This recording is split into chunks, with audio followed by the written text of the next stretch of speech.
Hi, welcome back to the channel. If we haven't met yet, my name is Todd. Been a nurse for 25 years and been in home care since 2014.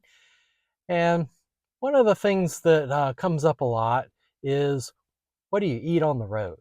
Because we're in the car a lot every day, and it gets kind of expensive when you're going out to the restaurants or you're going through drive-throughs. It can rack up pretty quick. And so over the years, I've had to get a little creative on what to do when we're eating out on the road. I thought I'd just give you a few of my tips and ideas. Um, why we need to do meals and prepping really does matter. We understand that fuel is focus. And so by keeping ourselves nourished, we can think clearly. And when you go hours and hours without eating, your energy goes kaput, and your energy level just drains away, and you lose your patience, and your brain power just goes away. And so prepping these meals beforehand really helps a lot to be ready, especially the morning of, when you're rushing around. Another thing, cost savings. The daily takeout adds up real quick. Prepping 3 to 4 meals in advance can save you upwards to 30 or 40, $50 a week. And especially with the economy the way it is now, it could probably be even more. And time savings.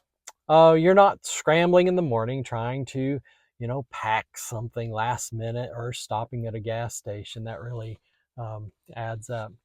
But there's 3 golden rules that I try to remember doing field-friendly meal preps. Number one is no refrigeration. It makes it real simple and easy when you take something that doesn't require refrigeration. So, choose foods that won't spoil quickly if they're left in a hot car for a few hours. Some things that I think about is, peanut butter and jelly sandwich, for lack of anything better, or chips. Sometimes what I've done lately is I will take overnight oats. You just put oats in water and you let it sit there and hydrate, and then you have a meal in a thermos. So that's number two. And then another one is, let's see here, one-handed items, because a lot of times when you're on the road and you're driving and you only have one hand free, so quick and easy things that are easy to handle with one hand while you're driving and eating. Um, they say don't text and drive. Well, we're guilty of eating and driving at the same time. But anyway, like muffins. I'm a vegetarian, but for those that aren't, ideas like turkey and cheese roll-ups or snack boxes with boiled eggs or maybe cherry tomatoes or some almonds, some quick things like that. And then choosing foods that are pretty sturdy.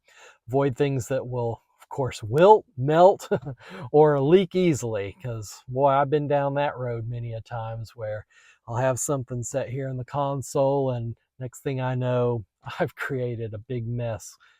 Um, so, like pasta salad with olive oil, wraps over sandwiches, they become less soggy, or apple slices with, in a Ziploc bag. That's pretty handy too.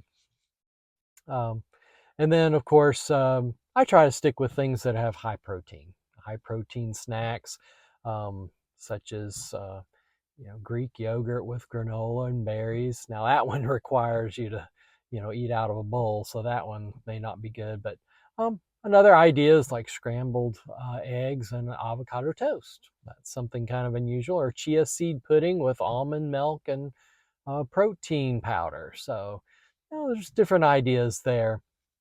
Um, and then another idea for, box lunches is grilled chicken or a steamed broccoli or small dark chocolate squares. Kind of interesting there. My wife absolutely loves the dark chocolate.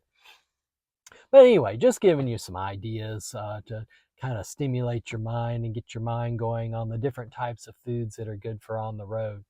Other things that are super easy and can be in a Ziploc bag is trail mix or maybe some jerky, tuna in a foil pack. It's kind of interesting. The other thing is keeping yourself hydrated. Now, one thing I do is I keep a thermos here in the back, and I try to drink a lot.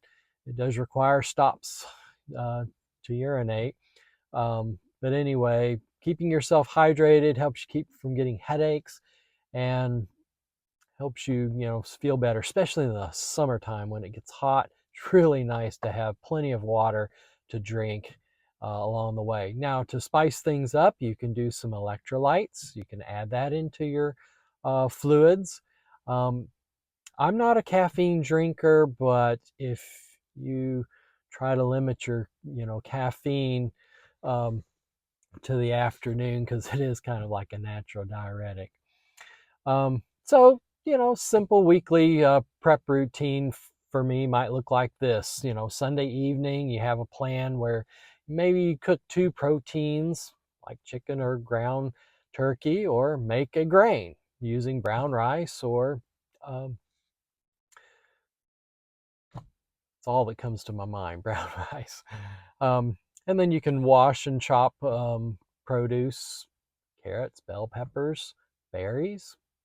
Those are some really healthy ideas. And then portion snacks into small Ziploc bags and small containers, and then you're ready to go. So this was an idea of a meal planning where you have some boiled eggs, some fruit and veggie snacks, a small container of trail mix, for the car. Um, just some ideas to throw out there, and then just kind of steer clear of the things that are not good to pack, and that's mayonnaise based foods such as chicken salad, egg salad, um, that require using a cooler. I know in my last video I talked about using like a plug-in cooler. Anything with creamy dressings that can leak easy, soup in a regular container which spills, and which I've done that before, and anything needing heat, unless you happen to have like a little plug-in warmer. You get really creative out on the road. But things to try differently is like the pasta salads, the cheese sticks, and things like that. So that's just kind of brainstorming on some of the interesting things that might stimulate your mind to what you could be eating out on the road. And then just to finish up the video with like a little bonus here of like an emergency kit. So if you have a ready to go kit in your glove box or in the trunk, if you catch yourself running out of some food, having two or three protein bars, jerky, maybe some instant oatmeal packs you could put in a cup and hydrate. Having a few plastic spoons and napkins is good, and having some extra water bottles. I'll tell you one thing that I do, especially when I go into the city, is I often keep a cooler in the back with some water, and when I pass some panhandlers that are looking for money, I'm always quick to stop and give them a drink of water, and they really appreciate that, especially in the summertime when it's really hot. Well, if you made it this far, I really appreciate you hanging in here with me and hopefully getting some ideas for being out on the road.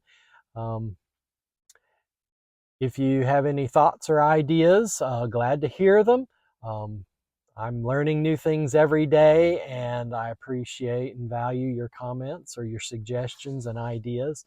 And the whole purpose of this channel here is to try to help the new person out. I've been doing this for almost 11 years now, and decided that nursing, it's a field where you're caring for people, and it's an opportunity for me to try to give back to the profession and give back to those that are coming up behind, because I'm really hoping that home care will be a good fit for you. It's got a lot of pros, it's got a lot of cons with it too, But if I can make your road just a little bit easier, then I know that this has all been worthwhile. Well, thanks for hanging in there with me, and we'll see you on the next one.